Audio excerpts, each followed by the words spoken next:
Lead up to that Cloud9 win, let's send it over to Dash and the analysts.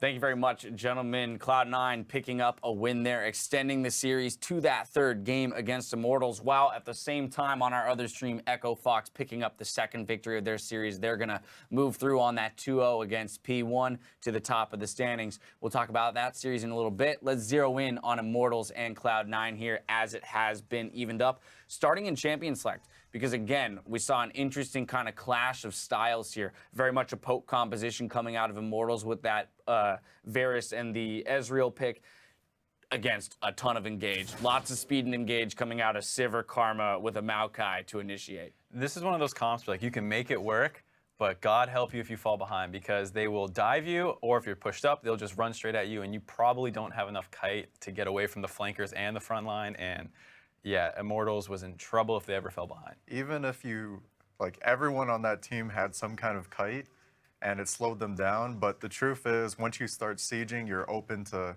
openings all over if you don't play perfectly. And we saw 2 times in that game where if they are slightly overextended, they just get caught by the flank from the Fizz, the Maokai, the Sivir, the Rek'Sai. Like, they're just, like, everyone's just coming crashing in. And on top of that, Karma speeding up too. It's like, how do you even run from that? You have so much kite, but you don't have enough damage if you fall behind.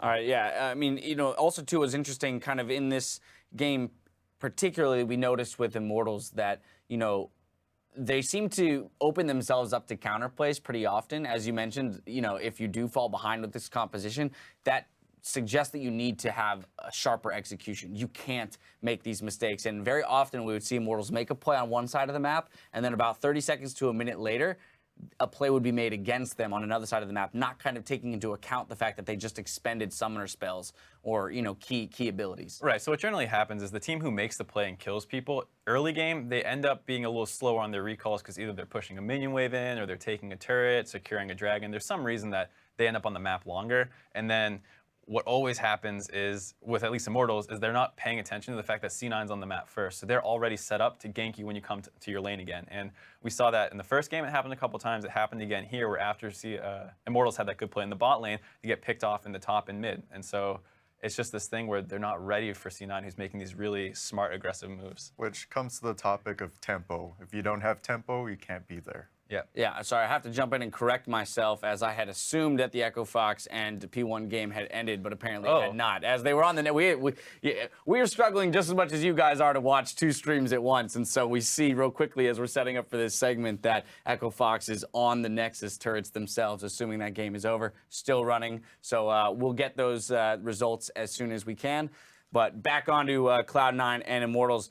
I do want to now run through a couple replays here. 16 minutes into the game, 4 for 2 in favor of Cloud9 off of an Immortals dive here in the top lane. So again, showing a little bit of that aggression. Immortals not afraid to go for these plays. They've never been a team that's shied away from aggressive moves, but overcommitting here and definitely putting themselves in a hole when it comes to those early stages of the game against this very heavy engaged comp of Cloud9. And I got to give a lot of props to Impact there. He actually forced that dive early by going right onto the Ezreal, and Immortals kind of reacted by TPing it, and then the dive started, but it wasn't really like Immortals was like, oh yeah, let's dive this Maokai. It was like, oh crap, our Ezreal's at half health and like getting beat up. And so it was a dive that Immortals could have backed off of. The Ezreal like went forward through the turret to keep going with the dive, but it's one of those things where C9 starts it and then Immortals doesn't. They're just so aggressive as a team that they're like, no, we can make this dive work. I think it was more of like a switch of mindset where they're playing a poke comp and they're just playing it like a dive comp. Yeah. And while parts of their team can dive, if they're not all there, not all set up, like Pobelter just can't come in with another flanker or damage dealer and just like do a bunch of damage. He has to poke, take time with the Ezreal and the Varus, and since it was sped up and Impact made that good play like you said, it did not work out that well for them. I can now say with certainty that the game over on Echo Fox. P1 has ended. Echo Fox taking the victory, so they will take that. You're series just a prophet. That's all it is. Well, I was just a liar for 3 minutes. Yeah, is all, okay. right? Okay. So now that we move past that, I want to jump into our second replay and kind of continue on that train of like getting caught out. The amount of engage that Cloud9 has here. Pobelter being the victim of the chain CC here, but for him too, on that Varus, we saw multiple times focused in the mid lane, even losing his CS lead that he had established pretty early in the game just because of the focus that C9 threw towards him. Yeah, I think this is one of those times where it's a bit of a two-way street. Like, Pobelter's not positioning correctly, but C9 have an amazing comp for focusing that Varus down, and then they actually, capitalize on it. We saw Smoothie with these crazy aggressive, like, W's on Karma so that they're going to get rude, and he just flashes forwards to guarantee it all the time. And he got a couple of those on the Varus. Which is why it's super important to pay attention to your tempo, because when you're playing Varus, you have that 20 CS lead on Fizz. You can't give it up. If you give it up, then you're giving up your early game and you're just basically giving them the game. But on the other side, if you take it slow, you poke, there's not really much they can do. They have to come onto you, and then that's when you get it.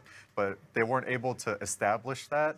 They just pretty much gave the flanks to C9, and they just gave it to them early. Now, one of the big members of that flanking duo between the Rek'Sai and the Maokai was Impact on that Maokai. He's going to receive our Player of the Game honors here for being that frontline tank, for being able to, pull out those initiations. And also, too, we saw there, being the focus of many dives in that top lane, in that 1v2. We saw multiple times him able to deal with that while the team was able to rotate up and kind of lend support to him in those situations. This was a tough one where I think, like, we all at some point pushed for someone else to get it. Like, I wanted Smoothie because he had these aggressive things early.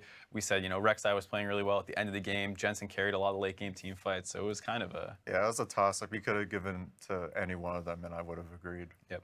Well, with that in mind, then, with those stellar performances across the board for Cloud9, let's look ahead to Game 3, right? Immortals, pretty decent victory in Game 1, having established that gold lead kind of throughout the game in the face of the Dragon control from Cloud9. Game 2, though, here, some over-aggression, putting themselves behind and then not having the comp to kind of dig themselves out of that hole. Adjustments we expect to see made going into Game 3 between these two teams. I think it is mostly a comp issue. Like, we all know who Immortals is at this point. They're crazy aggressive. They're going to make these crazy plays early game, and they take the Varus blue side blind, and it's just too hard to do. They have the Sivir, Rek'Sai, Karma, Maokai already picked, and you're just leaving your Varus to get counterpicked as well, and they take the Fizz, and there's really not much the Varus can do. So I think going back red side, being able to get a counterpick for Pobelter and getting Huni and Rain over on their comfortable champions. I think it's very unrealistic to pick a comp where you just absolutely have to play perfectly that you'll win. I think that even the best teams in the world, SKT, like, they would never pick comps like that because, everyone makes mistakes, and then, like, building on those small advantages is the way to win the game. And if you do make those mistakes, you want to be able to have comeback potential, because not only you're going to make the mistakes, but they're also going to. Needless to say, this has been an exciting series, very back and forth within the games themselves, and now we're treated with a third game in this best of 3. With their victory, though, Cloud9 has tied up their series and will take Immortals to a Game 3. Stick around because you won't want to miss it. Jensen now trying to come through the back line as they are taking. C9 is taking everything right now to get the rest of the members over, and they're able to push Immortals back right under their own turn. A double kill for Impact. They cannot wait. They go into Pobelter as well. Impact Videos are stuck. Raidover tries to go to the back line, but he comes back to help the team, and they are going to be able to take down Pobelter before Raidover gets there. Turtle may be left out to dry. Pobelter firing off auto attacks as he moves backward, but it may not be enough. One last trick minute from Sneaky seems to be the name of the game, and they are able to take down Immortals once again.